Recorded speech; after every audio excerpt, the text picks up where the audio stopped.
Morning everybody, how are y'all doing today? I'm doing great myself because the video we're going to be taking a look at today, you only ever come across videos this bad once every couple months. And I guess I gotta give a quick thank you to Fertanga Plays for informing me of this video. Not directly or anything, it's not like we talk or anything. I just happened to see his community post and I saw the icon of the dude who he was talking about and I was like, oh god, what now? And oh boy, I could not have been prepared for what I was about to witness. But really quick before we get into this, I'm sorry if this Dark Souls 3 gameplay sucks a little bit. This was literally my first time ever playing the game, and I was struggling a little bit to figure out where to go. Don't worry, now I'm much farther on. No need to leave advice for me or anything like that. But yeah, without further ado, let's go ahead and get right into this. Actually, sorry, I forgot one more thing. You may notice I'm starting this video like 2 minutes in. That's because the first 2 minutes is just memes and random rambling about stuff that has nothing to do with what we're actually talking about. So that's why we're starting 2 minutes in. All right, now let's get into it. So Salty, what's the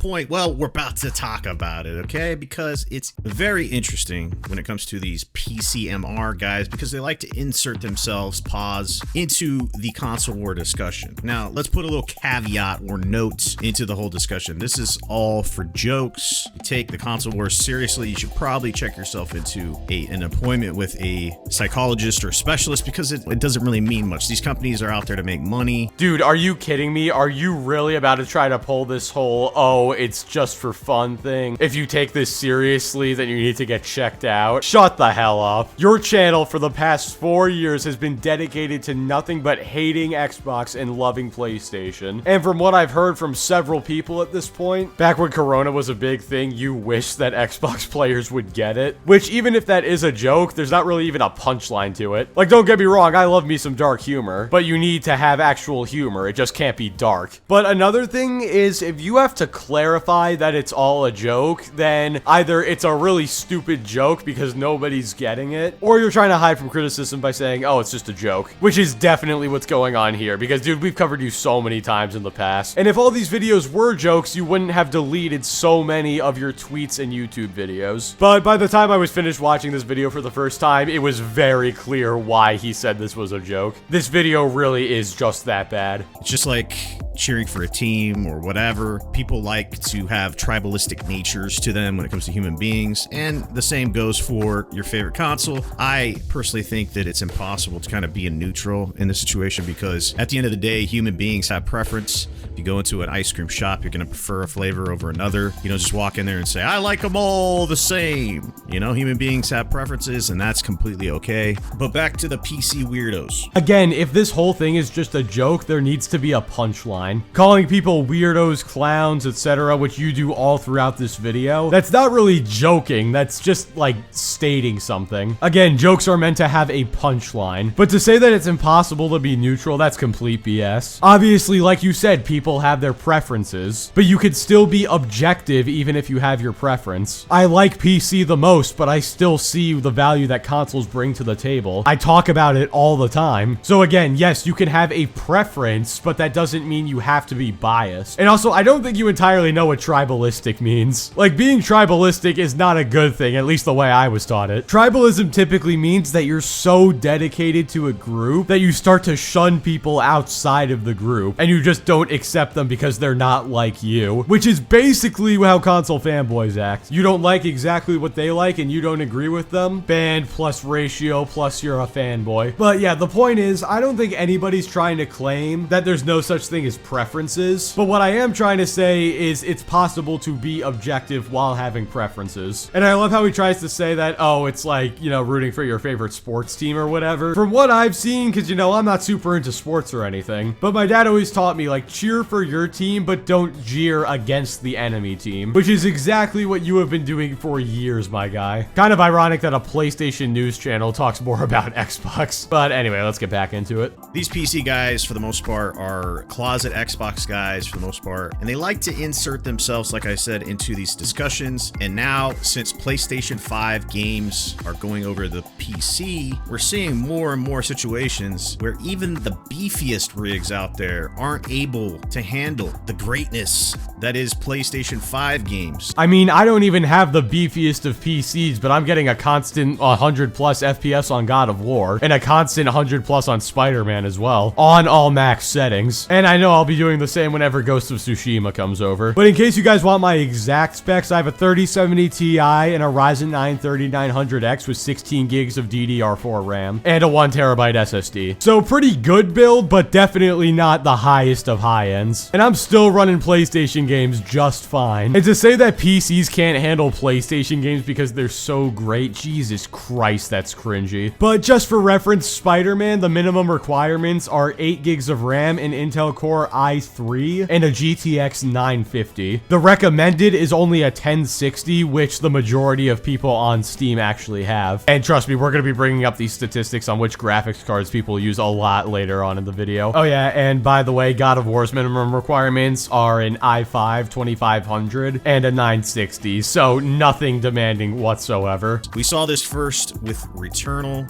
The RAM requirements for Returnal were pretty crazy at that time, and if you look at it, the PlayStation 5's custom AMD RDNA 2 GPU with 36 compute units is actually the equivalent to an AMD RX 6700, which has the same exact compute units. I mean, yeah, it's kind of crazy that you need 16 gigs minimum for Returnal, but at the same time, a lot of gaming PCs have 16 gigs because I'm pretty sure most people know, especially if you're into PC gaming, that 16 gigs is like the best place to at least start. It's like a good middle ground, kind of. Even if you're building your first gaming PC ever, you should still get 16 gigs just because that's what's going to be best. So yeah, it is kind of crazy that Returnal requires 16 gigs of RAM, but the other requirements are not crazy at all. The other ones are a 1060, which again, if you look at the Steam charts, which I'm probably showing up on the screen right now, it's like the most used or the second most used GPU right now. And then a Ryzen 5 1500X or a Core i5 6400, which by the way, a 1500X costs less than $100. Oh, and by the way, the PS5 is not equivalent to a 6700. It's equivalent to a 6600 or an RTX 2070, which I know the numbers don't sound too different, but the performance difference is actually pretty substantial. So to say that high-end PCs are struggling when the minimum and recommended specs are some of the lower ones out there, that's a complete lie. But just get ready, guys. This is only the beginning of the lies and misleading words this guy uses. So like I said, Returnal came out for the PC and the requirements were as follows. You needed an iCore i5, AMD Ryzen 5 1500X 4-core, and then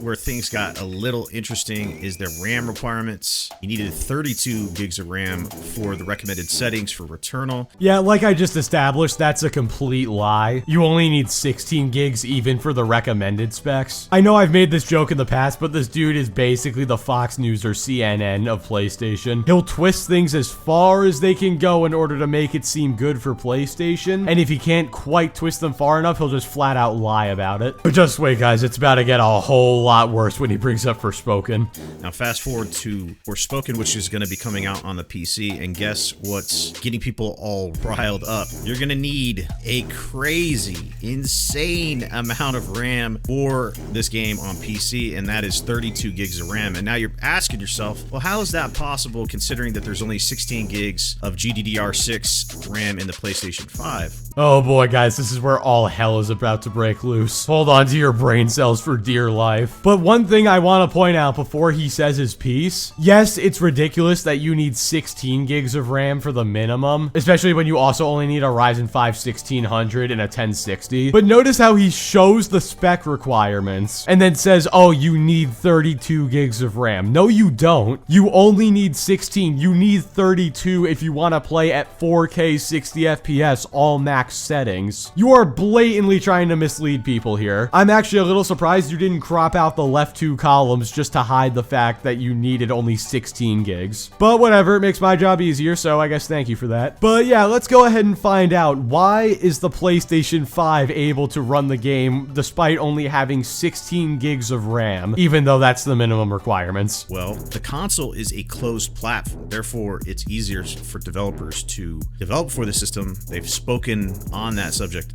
numerous times, even before the PlayStation 5 launched. They had the dev kits. People reported how pleased they were and how easy it was to develop for the PlayStation 5. And then when you're porting those games over, you have to have other teams work on it. And guess what? The minimum specs for PC are gonna be a lot higher. I mean, the Spider-Man and God of War PC port requirements, like the minimum requirements, are barely higher than the GPU equivalent to a PS4. So to say it's a lot higher is once again a complete lie. And while I don't doubt the fact that it might be easier to develop for consoles because it's a closed platform, you're acting like the PlayStation 5 version of this game is gonna be running at what a maxed out PC could do. So 4K 60 with all max settings. That's not what's going on at all. If you've seen the Forspoken gameplay, and hell, even if you haven't, go watch it. This game runs like complete garbage on the PS5. It uses dynamic resolution for performance mode, which wouldn't be so bad. The only problem is it maxes at 1440 and the minimum is 720. And even in the pinned comment on the video showing the frame rates, you can see it right here. I'm gonna quote read this. It says,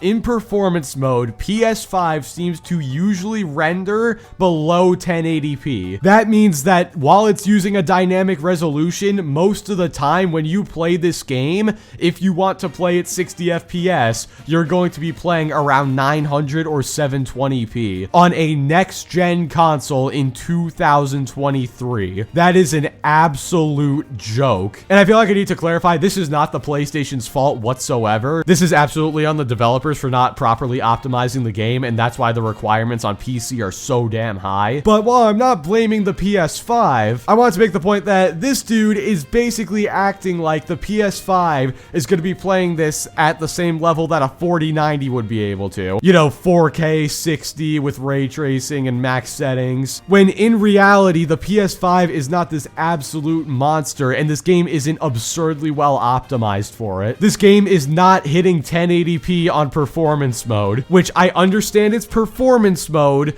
but under 1080p in 2023 is unacceptable. And this dude trying to act like the PS5 is going to be rendering this game like a 4090 would be able to is so disingenuous that I actually laughed out loud the first time I saw this video. And we don't actually know the PC equivalent graphics settings that this game is running at on the PS5. It could be like all medium or low for all we know. And in fact, I wouldn't be surprised if that was the case. In fact, you know what? I'm probably going to put in the description a link to the video where you can see the frame rates and the resolutions and stuff. Go watch it and you will see how bad this game looks on the PS5, which again, it's not the PS5's fault, but the fact that this dude is acting like the PS5 is going to outperform a high-end PC in this scenario because of optimization is just completely disingenuous. Now, according to all these PC guys, they have the latest and greatest technology out there. It doesn't matter how much these PC parts cost, they're gonna have the best. Even if graphics cards are $2,000, it shouldn't be an issue. So the question that I have is, why is this a big deal? And why are PC dudes complaining and crying about the minimum specs for PlayStation 5 games? It shouldn't be an issue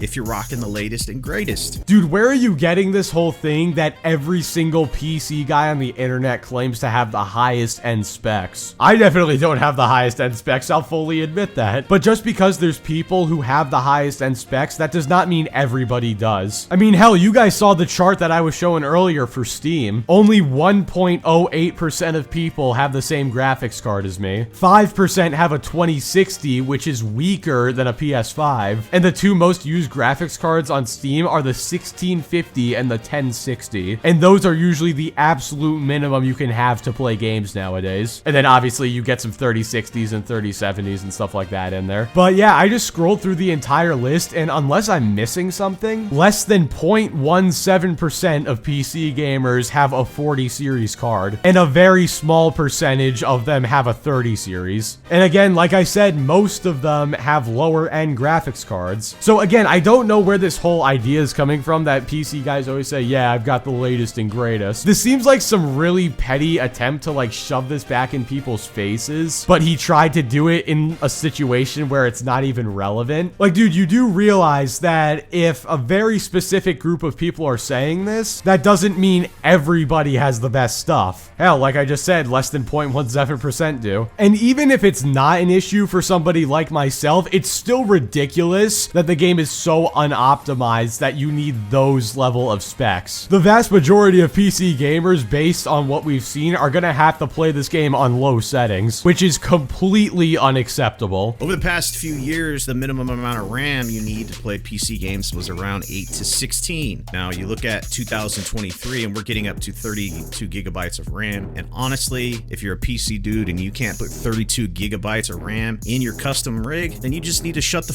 f up. Either that, or you could go out and buy a PlayStation 5 and play it on that platform, because we've seen over and over and over with comparisons to PC that the PlayStation 5, for the cost to power ratio of what you're actually getting, is second to none. Like I said, yeah, no thanks, I'm good. I'd rather play on my PC than a console where I'm forced to play at less than 1080p just to get a game to run at 60 FPS or above. But imagine saying that, like, this is such a pretentious attitude. And this guy is honestly being a, you know, word I can't say, but it starts with the letter D. I think you guys know what I'm talking about. We've basically reached a point where now we're poor shaming people. Like, dude, are you kidding me? Look, RAM isn't super expensive or anything, but not everybody can afford it. Hell, there's probably a lot of people out there who saved up for a PC, got 16 gigs of RAM, and they're probably saving up for a much better graphics card right now because they shouldn't have to worry about having a streaming setup worth of RAM. But God, imagine saying that if you can't afford 32 gigs of RAM, you need to shut up. Reminds me of that whole Quantum situation with the Steam Deck, where if you didn't spend as much as him, you didn't have an opinion. But I love how this smack talk is coming from a PlayStation fanboy who only paid $400 or $500 for his whole device. Meanwhile, a lot of guys on PC are probably paying upward of $1 grand. If you want a really good one, then upwards of $2 grand. But I just want to round this off by saying I could probably buy like 128 gigs of RAM,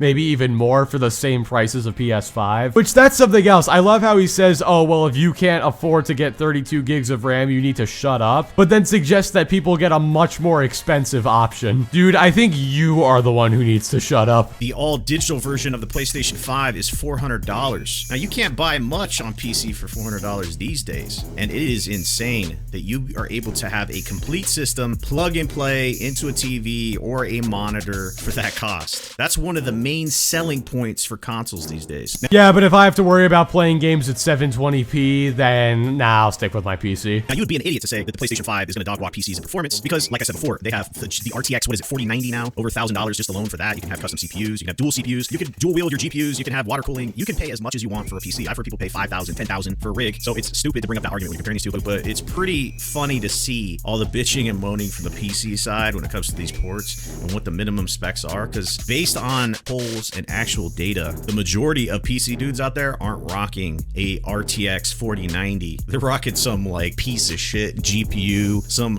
potato rig that can barely run games at 1080p, having 1080p monitors and stuff like that. But when they talk online, they flex their muscles and they're like, yeah, I got the latest and greatest. Dude, just because you see a couple people say they have a 4090 doesn't mean they're lying. Like you said right there, most people don't have the best GPUs. But just because a lot of people don't have the best GPU, that doesn't mean there's not a decent amount of people out there who still have a good GPU. Yeah, the percentage of people who own these really high-end cards is small, but when you're talking millions, if not billions of people, that starts to add up to a larger number of people than I think you're realizing. But yeah, anyway guys, that's gonna do it for this video. Basically what we learned today is just because some people own 4090s, that means everybody automatically should own a 4090, even though Steam itself shows that most people have lower end GPUs, which this guy even points out. And also, if you can't afford 32 gigs of RAM, then you're a clown and you need to shut up. I really don't know. This video was awful in all honesty, and I wouldn't be surprised if shortly after Frit uploads his video, this dude decides to delete this one, because the dislike ratio already is really bad, and nobody has talked about this yet from what I've seen, at least nobody who's really big, or at least on the bigger side, whatever. So yeah, moral of the story, don't lie and don't mislead people, because it makes you look like an absolute idiot when you get called out. And it's not even like disproving this information was hard to do. So if you're gonna mislead and lie to people, I guess make it so that it's harder for them to prove you wrong. I don't know. Or, you know, just to put it simply, as Kratos said, be better. But yeah, anyway guys, thank you all so much for watching. Like the video if you liked it, dislike it if you didn't like it, subscribe if you want to see more, and I will catch you all next time.